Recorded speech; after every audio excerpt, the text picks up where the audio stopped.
আপনার মৃত্যু ইমানের উপর হবে, এটা আপনি নিশ্চিতভাবে বলতে পারবেন? কখনো বলতে পারবেন? তাহলে কেন এ ধরনের বিতর্কিত পোস্ট?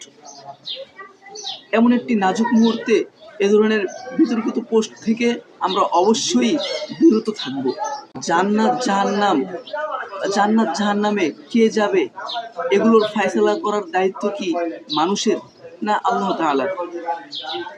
তাহলে কেন ফেসবুকের মধ্যে, অনলাইনের মধ্যে বিভিন্ন ঝড় উঠে যে আয়াতুল্লাহ খামেনি সে শিয়া, সে জাহান্নামী, সে শহীদ না?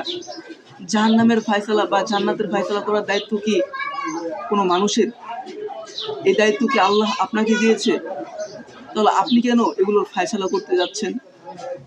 কেন এগুলো নিয়ে আপনি বিতর্কিত পোস্ট করতে যাচ্ছেন অনলাইনে? আল্লাহই তো ভালো জানে যে কার ফয়সালা কোথায় হবে, কে জাহান্নামে যাবে আর কে জান্নাতে যাবে। কারণ কার মৃত্যু কখন হয়, কোন অবস্থায় হয়, ইমানদার অবস্থায় হয় নাকি কুফরি অবস্থায় হয়, সেটা কি আপনি নিশ্চিতভাবে বলতে পারবেন? আপনার মৃত্যু ইমানের উপর হবে, এটা আপনি নিশ্চিতভাবে বলতে পারবেন? কখনো বলতে পারবেন? তাহলে কেন এ ধরনের বিতর্কিত পোস্ট?